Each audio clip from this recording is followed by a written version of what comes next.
What's going on, guys? Your boy Joey672 coming to you guys with a video right now. Training camp is finally here. First day in the books. Got a lot of news today. Just want to give you some updates on the first day of training camp. We're going to talk about injuries first. Bo Allen, Sidney Jones were put. This news probably came yesterday, but officially it came today. Bo Allen and Sidney Jones are officially on the PUP list. Not on injury reserve, so putting them on the PUP list pretty much says that they're injured. They have a lingering injury right now until the time where, when they think it's all right for them to play, they will play this year. With Bo Allen will definitely be back in the lineup as a backup role, because the depth at D tackle is not in too much good shape or form right now. It's not bad, but we can manage. Sidney Jones, I knew they weren't going to put him on injury reserve because, he's already got the boot off his leg now, boot off his foot now, and, now it's all about, he's been, preparing, sitting in on film, practice, whatnot. He's walking around now, been walking around. I can agree to disagree. Like, I want him to play, middle to late season, but at the same time, I want him to make sure that these fucking doctors know that he's 100%, and it's really important. And I just don't want them to ruin this dude's career. And how many guys, people are making teams are making players play when they're not 100% from a lingering injury that, I'm about 65, 70%, and it's like not a good thing to put someone on the field when they're 65, 70% okay. Hence why you had Vinny Curry this past year, play with an MCL injury mostly the whole fucking season, didn't say a fucking word about it, and I don't know why.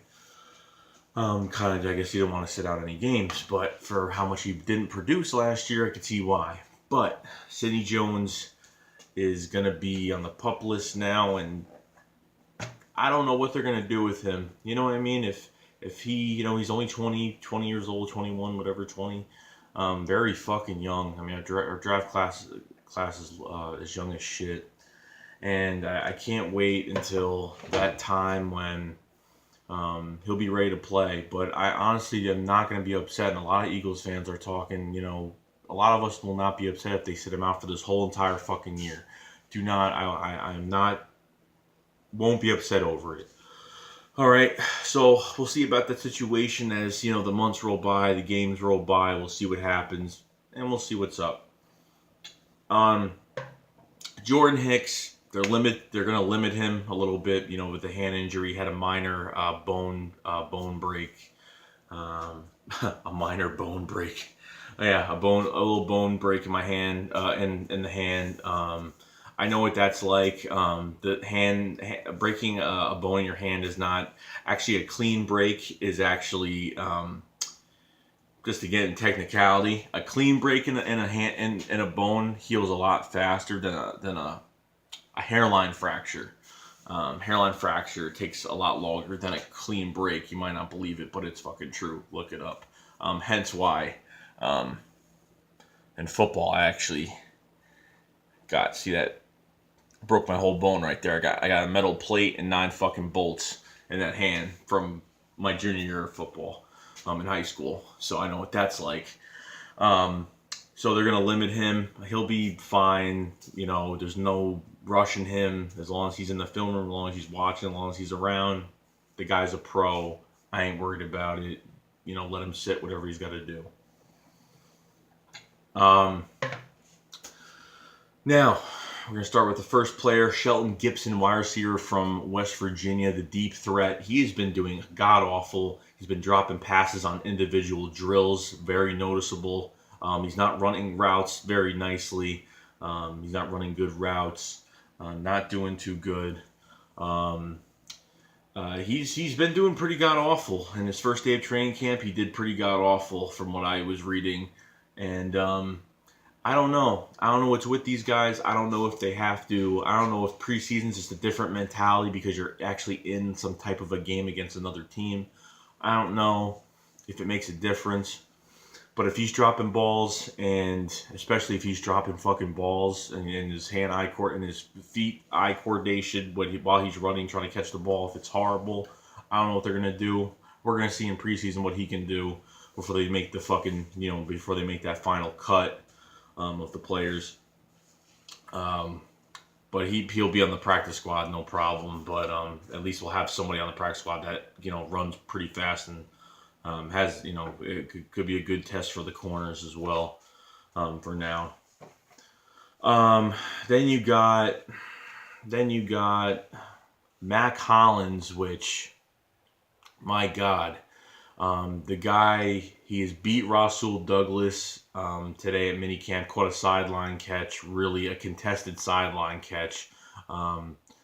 I call him the gloveless warrior because he doesn't even wear gloves. He can catch anything. He's 6'3". He's fucking fast.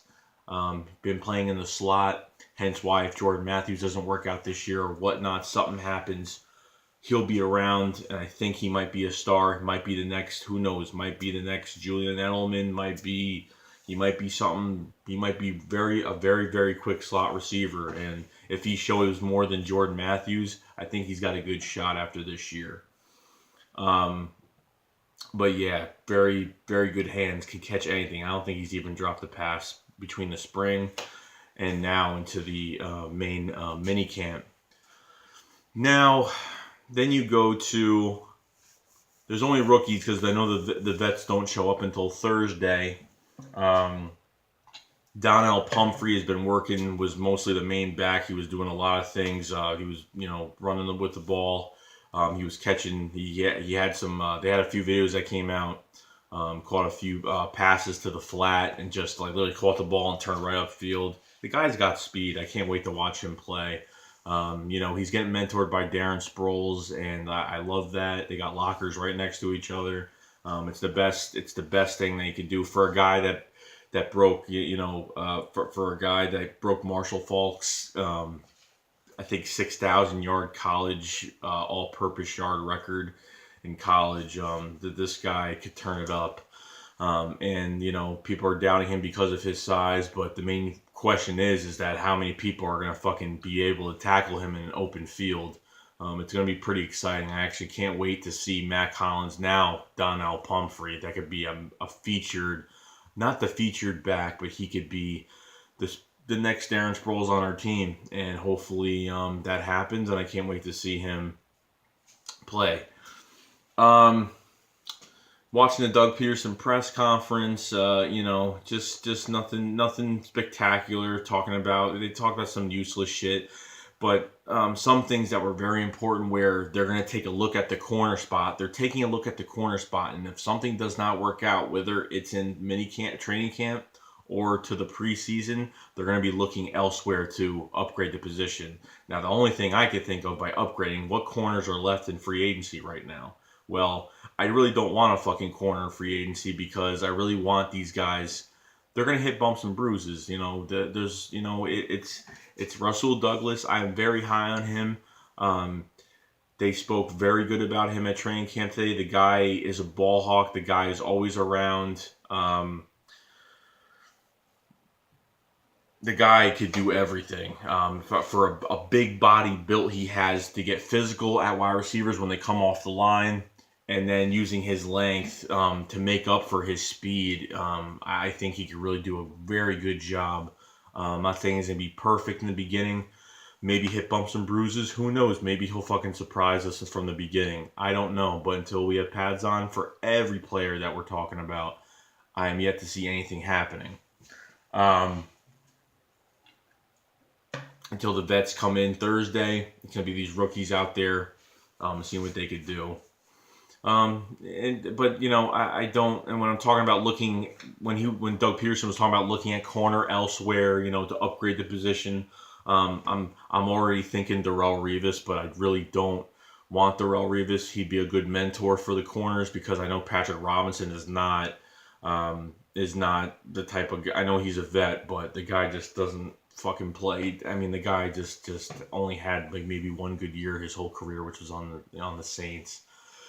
Had a few good plays, but now Ron Brooks is officially cornerback. Ron Brooks is officially going to be active. He's healthy now.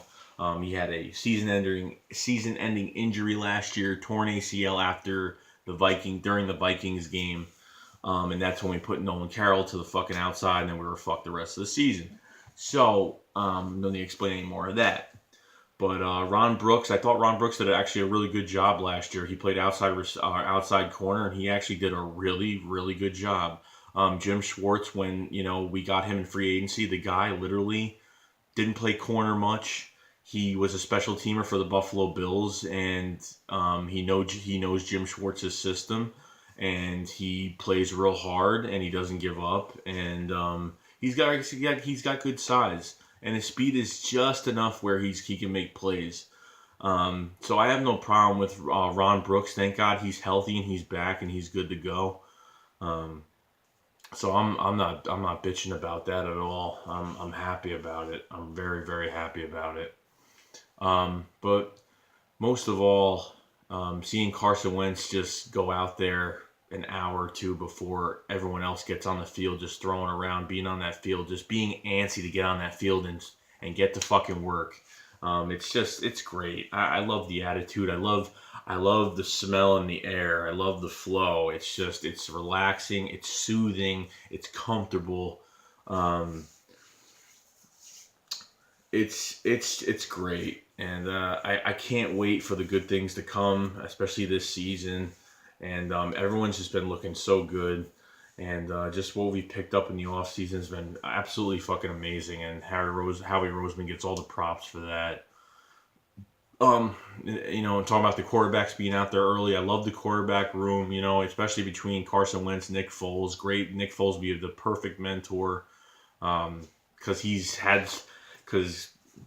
Nick Foles has a starting ability. He's fucking played seasons with the fucking Eagles. He's done very well with this team and has brought this team to the playoffs. And I'm just really excited. Matt McGloin or whatever his name is, the quarterback from Penn State, whatever. He's the third string or whatnot. I don't know what they're doing quarterback wise, keeping 3 quarterbacks, whatnot. I have no idea, but I'm really excited to see. And even listening to Philly radio today, I've been listening to the offensive line that, honestly, Isaac Seumalo, our 3rd-round pick from last year, from Oregon State, he can honestly take Alan Barber's spot. It's wide open. They're very high on Isaac Seumalo, and I'm very happy because we drafted, between him and Holly Pooley Vaitai at right tackle, and we got a lot of good depth that has starting ability now, and very good depth at the O-line this year. My God, I'm glad that we have depth because, God forbid anything happens. We have guys that could step in that could fucking play and produce. I'm not just saying that because if we had bad depth, I would fucking say, hey, we got some really bad depth. So these fucking stars cannot be injured anytime this year. But I am not worried about that at all. So pretty much what I can say about the first day of Eagles camp. It's mostly in spectator mode.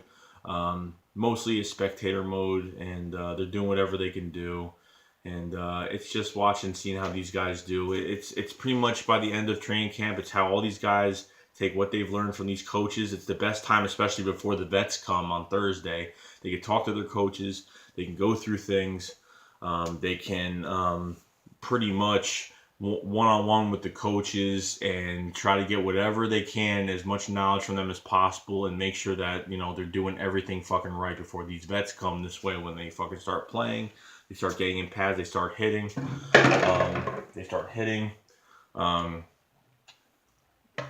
It'd be a great thing. So I'm happy about that, and I can't wait. So I don't know if I'm missing anything. Yeah, I am.